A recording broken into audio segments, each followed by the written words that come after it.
People, sejam muito bem-vindos a esta aula sobre instintos. Já aviso a vocês que não é uma aula tão fácil assim, principalmente o começo dela, mas depois o desenrolar vocês vão ver que é um assunto bastante pertinente e que muitas vezes a gente passa batido por ele no nosso dia a dia. Então eu vou começar a aula falando para vocês a respeito de duas notícias de jornal do nosso cotidiano.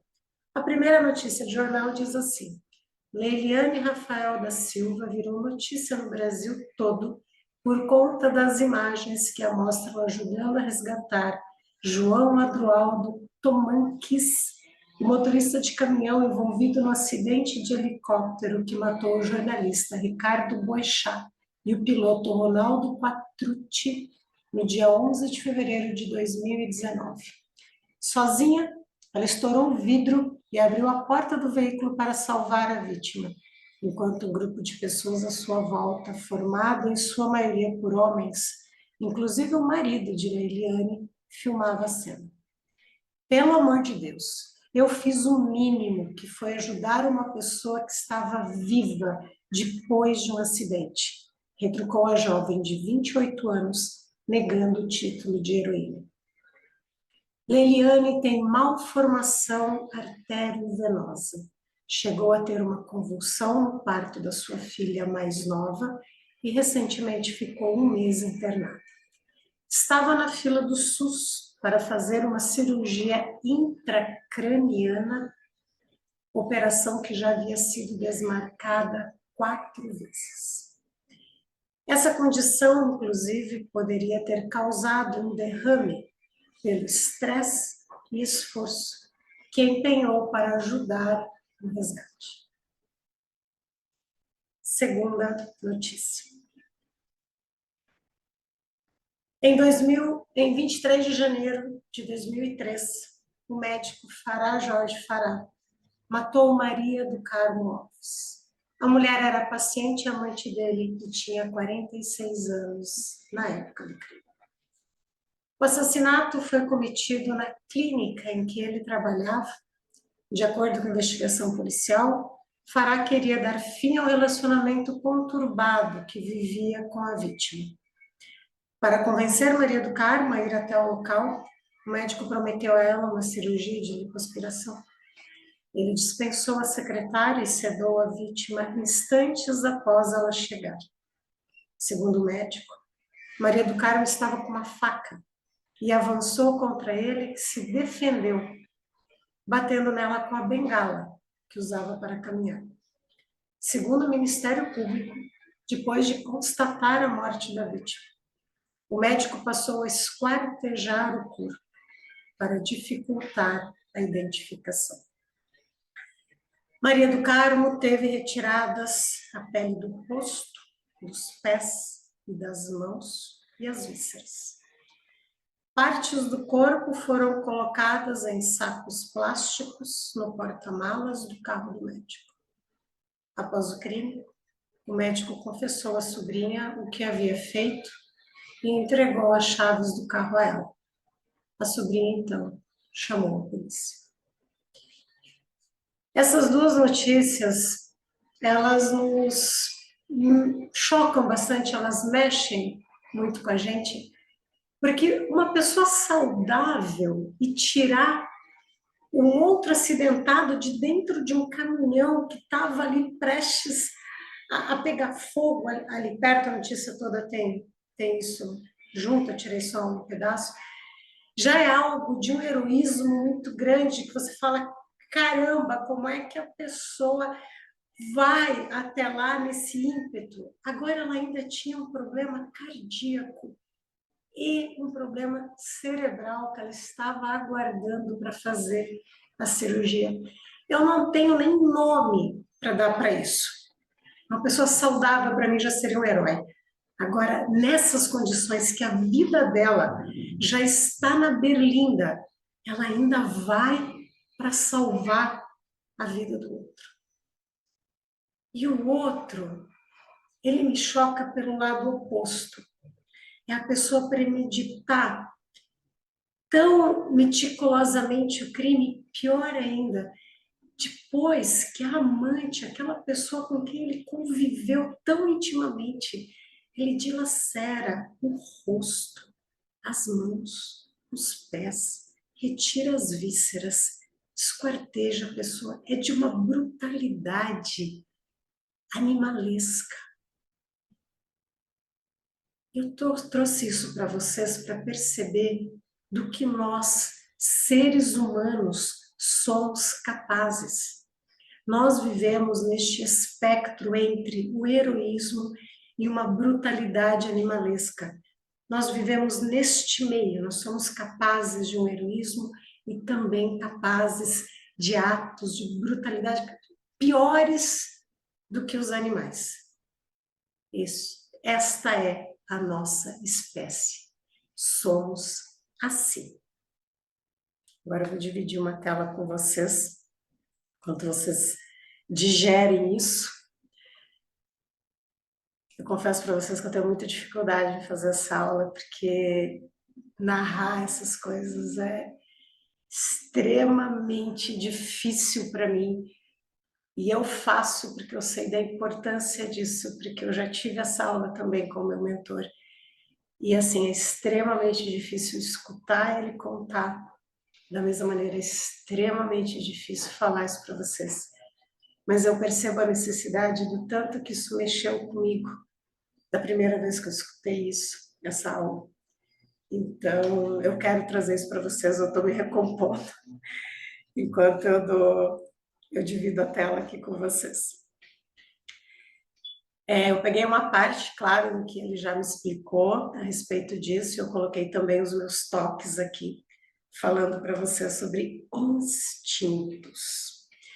O que é o instinto? O instinto é esse impulso, essa coisa interior que a gente tem muito forte e que nos faz tomar ações ou ter comportamentos muitas vezes irracionais. Por irracional, eu quero dizer que nem sempre a gente pensa para fazer ou a gente não tem consciência de que estamos agindo mediante o instinto. Deixa eu dar um exemplo para vocês. Se alguém jogar uma bola aqui na minha frente, eu vou erguer a mão assim, eu não vou parar para pensar, ai, tem uma bola vindo, eu acho que eu tenho que erguer a mão. Não, o corpo, ele faz a ação, ele toma a ação de proteção, mesmo que eu não tenha que pensar racionalmente. Mas o meu cérebro está comandando tudo ali dentro para quê? Para me manter viva, é um instinto de proteção. Em relação ao nosso comportamento, é a mesma coisa. A gente também tem situações em que o nosso cérebro manda esses impulsos, né, para nossa mente, para falar, faz desse jeito, age assim, você está em perigo, e a gente não se dá conta de que isso faz parte do nosso instinto. Hoje a gente vai ver aqui os principais instintos que a gente tem. Principais, eu digo que a gente tem esses dois mais básicos e tem um terceiro que ele não é consenso. Eu trago. Eu também não tenho muita certeza se ele é realmente um instinto, mas eu sei que a vida é muito mais fácil quando ele está presente. Quais são os dois instintos básicos que a gente tem, o que a gente traz mais forte da nossa ancestralidade animal? A preservação da vida, ou seja, sobrevivência, que é isso que eu acabei de explicar para vocês. Por exemplo, se a bola vem, eu vou erguer a minha mão aqui. Outras coisas que vocês lembram que vocês fazem muito sem pensar, mas que você está protegendo a sua integridade física. Um pouquinho mais para frente a gente vai ver a respeito dos nossos comportamentos. Cara, a gente tem comportamento instintivo pra caramba e a gente não se dá conta deles. Segundo instinto que a gente tem é o da preservação da espécie, a reprodução. Se você está ouvindo sem fone de ouvidos, tire o cônjuge da sala ou coloque os fones de ouvido. Sim, você não pode dizer, amor meu, eu só tenho olhos para você. Isto não é verdade, nunca será na nossa espécie humana que tem esse instinto de reprodução. que significa isso? Da mesma maneira que veio algo aqui que você teve que se defender e você ergueu a mão, o instinto da reprodução faz com que você olhe pessoas, que você tenha uma atração física por elas e esse impulso vem. Abrindo parênteses, você tem tesão, realmente, pela pessoa. E o seu olho, gente, você olha, tá? O que você vai fazer com isso é outra coisa. Mas essa atração primária que a gente tem em relação a algumas pessoas faz parte do nosso instinto de preservação da espécie. Aí cabe a você ter o comportamento adequado em relação a isso, sacou? Mas não adianta você dizer que você só se sente atraído pelo seu cônjuge. Esquece. Hora de ser maduros, a gente vai ver que a parte da maturidade envolve isso mesmo, em você aceitar essas coisas e você transpor isso. E o terceiro, que não há um consenso, então eu não coloquei aqui como sendo parte dos instintos básicos, que é a busca pelo sentido da vida. Pessoas que têm um propósito, que estão atrás de algo maior, algo que rege boa parte da vida delas, têm uma vida mais fácil. O que eu quero dizer com isso? Pessoas que não têm um sentido, que não têm um propósito, que não têm uma busca, são mais suscetíveis à depressão, a uma tristeza mais profunda, a não conseguir se erguer mais fácil diante de uma queda. Tá? Por isso que talvez não seja um consenso. Tá? Não necessariamente as pessoas têm isso, mas eu digo que quem tem um propósito na vida tem uma vida mais fácil, uma vida mais fácil de ser vivida. Segundo Freud, essa primeira frase é dele, é de baixo a minha. Segundo Freud, que é o fundador da psicanálise, a gente vive entre esses dois instintos, que foi as duas notícias que eu trouxe para vocês. A gente vive entre o Eros da vida e o Thanatos, que é o deus da morte. A gente fica transitando entre estes dois. E atenção, não adianta você dizer que você não deseja mal para ninguém, que você nunca pensa maldade. Vamos crescer, maturidade. O bem e o mal, a luz e a escuridão existem dentro da gente. A nobreza está em você não deixar o mal vencer. Então, por mais que quando aquela pessoa pisa no seu calo, você, né? Teve aquele sentimento, tomara que escorregue na casca de banana. Você solta aquilo, mesmo que mentalmente, ou aquela farpa mental que você disfarça, né? A nobreza está em você não tomar uma atitude, em você não falar, né? Em você não ir lá esganar a pessoa realmente, tá? Agora, admitir que sim, você tem as duas coisas e você tem um controle sobre isso, aí sim está a maturidade, a nobreza da pessoa. Ok? Sem ficar passando pano para si próprio, sem ficar passando mãozinha na sua própria cabeça, ok?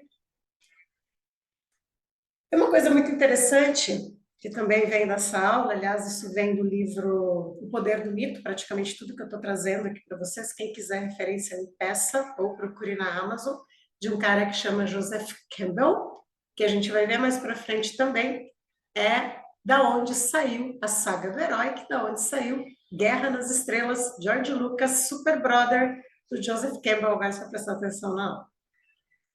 E justamente o livro dele, ele fala essa questão, não é dele, né, mas é dos filósofos em geral, que nós não somos coelhos. Mas eu sei que eu não sou coelho, eu tenho espelho em casa. O que ele quer dizer com isso? Que essa frase da filosofia quer nos dizer, não somos coelho, o homem se cria, o homem se molda. O coelho, quando ele nasce, ele tem uma série de coisas meio pré-programadas para ser coelho. Se você soltar um coelho na natureza, mesmo que filhotinho, mesmo sem a instrução dos pais, ele vai comer comida de coelho. O coelho, ele é um herbívoro, ele vai comer plantas, não necessariamente a cenourinha do Pernalonga, mas ele vai comer plantas que são comida de coelho. Você não vai ver um coelho comendo carne. E ninguém disse para o coelho: olha, você é um coelho, você não pode comer carninha. Sacou? Quando o coelho vai dormir, o coelho vai procurar um lugar em que ele se sinta aninhado, parecendo uma toca, ele vai procurar um cantinho. Ninguém falou para ele: olha, sabe o que é? Coelhos dormem em toca.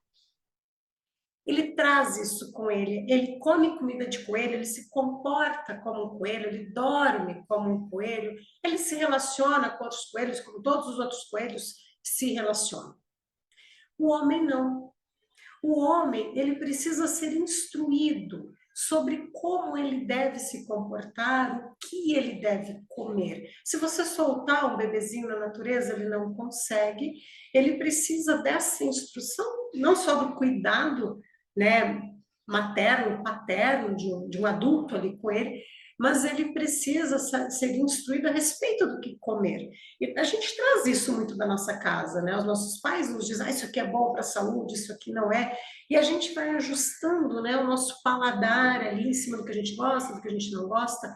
A gente vai traçando os nossos hábitos alimentares. A gente também vai criando os nossos hábitos de comportamento.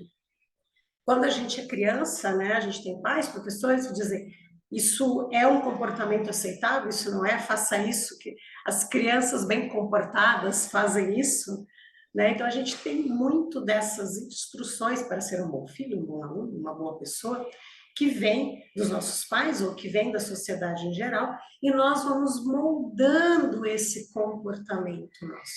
Então, essa frase é maravilhosa, que diz: o homem se cria. Nós criamos a nós mesmos, e nós sempre podemos criar uma nova versão de nós mesmos. Gente, eu sei que essa frase está um maior clichê, mas ela é absolutamente verdadeira e eu gosto demais. Então, se você não gosta de algo em você, de um hábito seu, seja um hábito alimentar ou de saúde, seja um comportamento seu, uma maneira de pensar, de falar que você não gosta, você pode mudar. Você pode estudar, você pode aprender. Vocês estão aqui fazendo o quê? Criando uma nova versão de vocês, melhorando o comportamento de vocês, melhorando a maneira com que vocês têm de ver a vida, de encarar as coisas. Então lembra disso. O homem se cria. Não somos coelhos. Nós somos seres gregários. Quero voltar lá para o instinto. Lembra da parte do instinto de sobrevivência? A nossa espécie, um dos trunfos maiores que ela teve ali na evolução como espécie, né? Porque ela é, digamos, a vencedora de todas as espécies, o topo da cadeia alimentar, porque nós somos seres gregários e nós aprendemos muito a viver em grupo. Existem outros seres que são gregários, pelo menos os lobos são gregários também, tem outros também, abelhas, formigas, são que vivem em grupo, vivem em bando, mas a gente aprendeu muito mais a viver em grupo de uma maneira que nos trouxe muito mais evolução. Tá? Então, não pertencer a um grupo é algo que viola bastante um dos nossos instintos básicos. Agora você já começou a ligar algumas coisas com o teu dia a dia de trabalho e fora do trabalho. Por que que é tão importante para nós pertencermos a um grupo? Porque isso faz parte do nosso instinto de sobrevivência. Em grupo, a gente se protege.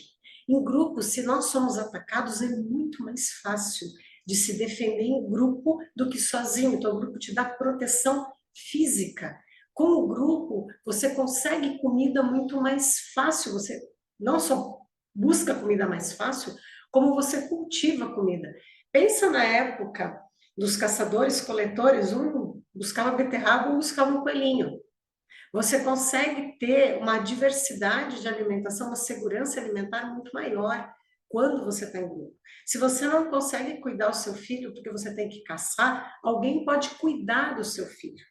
Então, a vivência em grupo ela é extremamente importante para nós nos defendermos como espécie. E você estar fora do grupo é uma ameaça para você em relação ao instinto de sobrevivência. Tá ficando muito claro para você por que você vai tomando tantas atitudes no dia a dia que tem a ver com instinto de sobrevivência. A gente vai ver mais um pouquinho. A mídia já sacou isso ali desde a época do George Lucas, desde a época de Joseph Campbell, que foi quem trouxe isso muito à tona. Tá? É uma entrevista que ele deu, acho que foi em 1964, se eu não me engano. Tem várias cópias no YouTube, fique à vontade para assistir, super recomendo, tá? A partir dali, o jogo mudou, a mídia entendeu isso, o cinema entendeu isso, que a gente vai ver daqui um pouquinho. Mas olha, pessoas comendo cachorro-quente. Fala sério, você ficou com vontade de comer cachorro-quente? Eu fiquei, mesmo sabendo que a salsicha é um lixo. Eu fiquei com vontade. Por que você fica com vontade? É por causa do cachorro-quente ou é porque tem 4 pessoas felizes à beça com o cachorro-quente na mão? As duas coisas, eu sei. Mas a mídia usa muito essa coisa de várias pessoas consumindo o mesmo produto. Por quê? O que ela está pegando em você? Se é bom para o grupo, é bom para mim. Sacou? Você tende a comprar. Você vai num restaurante, um restaurante do lado do outro, um tá cheio e um tá vazio. Qual que você tende a entrar? No cheio ou no vazio? Se é bom para o grupo, é bom para mim. Por que é tão difícil a gente ir contra a maré? Dá para ir contra a maré e falar, eu vou entrar no restaurante vazio? Claro que dá, mas quando você entra no vazio, você entra receoso pra caramba. Você fica ali, será que eu tomei a atitude certa? Poxa, mas o outro tá cheio. Será que aqui realmente é bom? Enquanto a comida não estiver na tua frente, enquanto você não comer, você tá com receio sim de ter feito a escolha correta. Isso é muito forte, galera. Isso sobe muito forte na gente de uma maneira irracional. Você tem que trazer para a consciência, você tem que fazer um processo cognitivo, pensar a respeito para daí você encontra o teu instinto. Não é natural você entrar no restaurante vazio. Ai, Márcia, mas eu sempre faço isso. Você pode estar fazendo isso porque você já treinou várias vezes e você viu que isso não é um dano à sua sobrevivência. Seu cérebro já assimilou que entrar em um restaurante vazio não coloca em risco a tua sobrevivência. É diferente. Beleza? Você treinou. Não é natural. No dia a dia do trabalho, a gente faz isso, gente, praticamente todos os dias. Você toma alguma atitude que seja guiada pelo teu instinto de sobrevivência e por você viver em grupo, por você ser gregário. Dar uma opinião diferente no trabalho. Cara, você pode até falar assim, ai, não tá nem aí, porque as outras pessoas estão pensando na sua vida pessoal, duvido eu dó que no trabalho você não esteja nem aí. Você sabe que você tem que ser aceito dentro do grupo de trabalho para você manter o seu emprego, para você ter um salário para pagar os seus boletos que garante a tua sobrevivência. Então, sim, você se importa bastante. Você pode sim dar uma opinião diferente do grupo, é ótimo, porque a humanidade evolui justamente quando alguém dá uma opinião diferente. Mas isso não acontece de maneira natural na sua cabeça. Beleza? O que acontece é, você titubeia, você fica meio assim, vou ou não vou contra o grupo? Quando você já foi várias vezes contra um grupo que você já conhece, você vai mais facilmente, mas não é de uma maneira natural da noite para o dia. Você tem que entender mais ou menos como é aquele grupo, perceber se você vai ser aceito por aquele grupo depois da sua ideia. Se você não for aceito, uma galera que realmente não vai fazer diferença, porque não é um grupo que você percebe relevante para a tua sobrevivência. Se é um grupo relevante para a tua sobrevivência, mais você vai ter receio. Como é que você ajuda um colega numa situação dessa, agora que você sabe que isso é instintivo, que ele vai ficar ali meio... Você vê que ele está receoso a dar uma opinião. Encoraje-o a dar ideia. Putz, fulano, tô vendo que você está afim de falar alguma coisa. Coloca pra gente. Uma pessoa do grupo está do lado dele. Uma pessoa do grupo se interessou por ele. Qual é a chance que ele tem de colocar isso na mesa? Muito maior. Então, ajude o colega a trazer, não exclua do grupo, traga-o para dentro do grupo. Você faz parte do grupo para ele, neste momento. Outra coisa que a gente tem muito receio é dar feedback corretivo. A gente fica com medo, a gente titubeia pra caramba para ir lá e dar a notícia ruim, digamos assim, para outra pessoa. Por que você fica com esse receio todo? O que está em jogo nisso? Está em jogo você entrar em oposição com essa pessoa? Qual que é o problema de você entrar em oposição com outra pessoa? É que ela tem instinto de novo, de grupo, de você ficar fora do grupo dela, ou ela sair falando mal de você por aí e o grupo te colocar de lado, ou é o instinto de você, de sobrevivência, mesmo um a um ali, do lutar ou fugir. Será que a gente vai ter um embate? Será que a gente vai ter uma discussão e eu vou ter que me defender? Essa coisa de você ter que discutir com o outro, que a gente ou vai para cima ou a gente recua, de novo, galera, sobrevivência, de novo, a raiz está lá embaixo do instinto.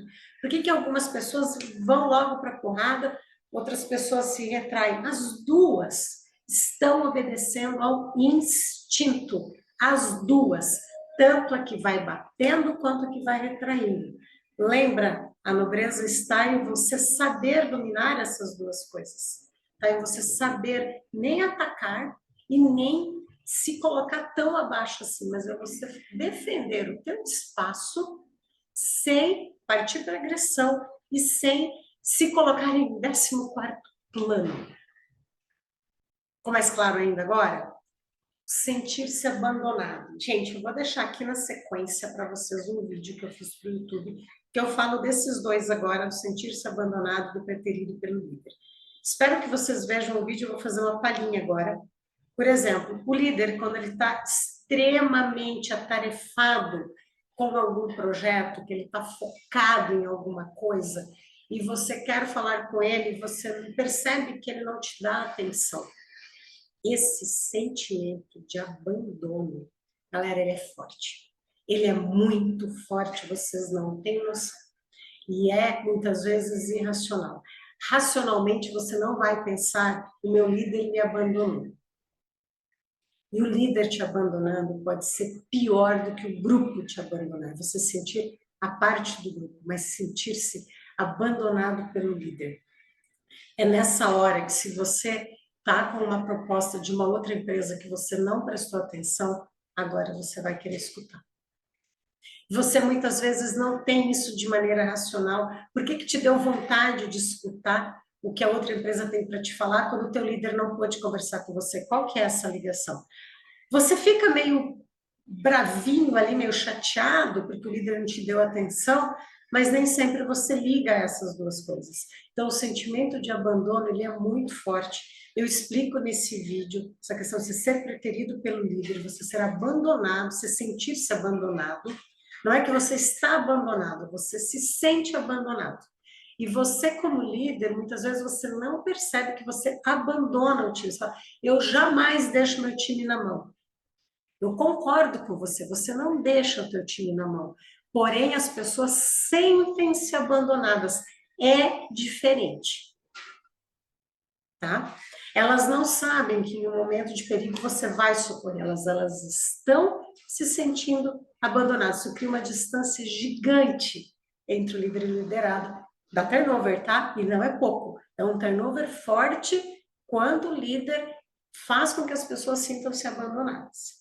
Assista o vídeo, ele tem mais ou menos uns 20 minutos, eu detalho bastante isso lá. Melhor que eu tomar esse tempo de vocês aqui. Defender-se, eu já falei, quando você parte para cima, quando você vai agredir, você está se sentindo ameaçado. Então, são sentimentos, são ações, melhor dizendo, muitas vezes irracionais que a gente toma. A gente não consegue explicar muito bem por que a gente partiu para cima. A gente até fala, eu tinha que me defender, porque o fulano veio falar tal coisa. Precisava ser daquela maneira, você não conseguia elaborar uma resposta um pouquinho melhor do que erguer a voz, do que impor tanto as coisas para cima. Claro que você consegue. Por que você não está conseguindo fazer? Porque o instinto está batendo muito forte e você não está conseguindo ter esse controle. Gente, na boa, eu tenho isso, você tem isso, estou no mesmo rolê que vocês. A gente passa por tudo isso muitas e muitas vezes. E por quê? Porque o instinto é forte pra caramba. E a gente tem essa luta diária da gente conseguir ter esse controle, da gente conseguir perceber e manejar isso. Assista o vídeo, também coloquei lá, junto na mentoria, tá? Nas aulas de julho a setembro, pega lá e assiste. Agora a gente vai ver o terceiro, que é o Em Busca de Propósito, Em Busca de Sentido para a Vida. Vou falar um pouquinho do Joseph Campbell e do George Lucas, eles eram brothers, muito amigos, conversavam bastante. E esse livro, O Poder do Mito, é uma transcrição de uma entrevista que o George Lucas deu para Bill Murray. Algo assim, não me lembro exatamente o nome dele, tá? Em que ele fala muito disso, dos instintos. Ele fala da relação nossa com a natureza. Não vai dar tempo de eu colocar aqui para vocês. Assistam a entrevista mesmo, algum resumo, algum audiobook que tem a respeito, ou leiam um livro que é maravilhoso, tá? E uma parte desse livro, ele fala dos instintos e fala da saga do herói, que é essa coisa que puxa a gente, que a gente fica doido querendo ir atrás de alguma coisa, que é essa motivação intrínseca. Assistam a aula de motivação intrínseca, vocês veem que eu adoro o tema, porque é algo assim fundamental para a gente, como pessoa, muito mais do que como profissional, como pessoa, você entender os instintos, entender a saga do herói, essa busca de propósito, essa coisa que puxa a gente, essa motivação que vem de dentro. E a indústria do cinema, ela usa muito essa saga do herói. Vou contar o começo de vários filmes que vocês já assistiram. O herói tá lá, de boa, sossegadaço, na dele, tranquilão. Aí alguém chega para ele e fala: Fulano, você tem que me ajudar nisso aqui, tem uma missão para você, você precisa me ajudar nisso aqui, é fantástico e tal. E tenta ali convencer o herói a ajudá-lo em alguma causa, em alguma missão, sei lá, alguma coisa mais grandiosa. Ele fala: Ai, meu, tô de boa aqui, vou não, tô sossegado, não quero esse problema para mim, não, fica para lá.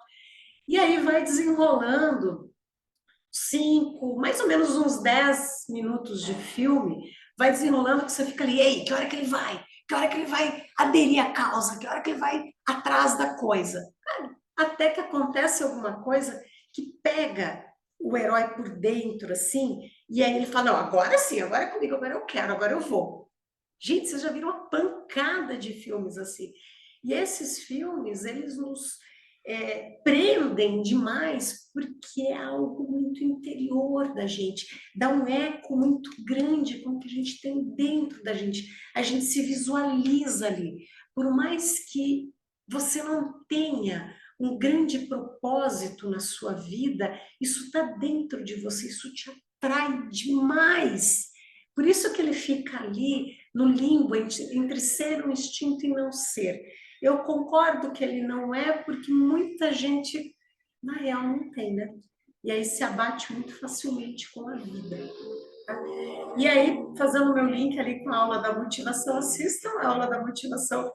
Eu falo sobre a motivação extrínseca, que é a que vem de fora, que é o carinha que chega e fala: Ô herói, me ajuda aqui que a gente vai ganhar, não sei o quê, sempre tem um ganho, né? E o herói fala: Não, tô de boa. Porque não é a motivação dele, é a motivação do outro, tá correndo atrás da cenoura do outro, não tá afim.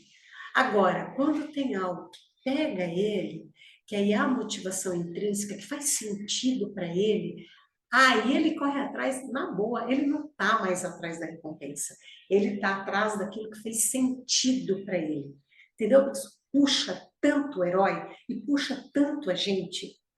E aí começou a saga do George Lucas, tá? Em cima dessa história que ele pegou, né, de que o Campbell tanto falava.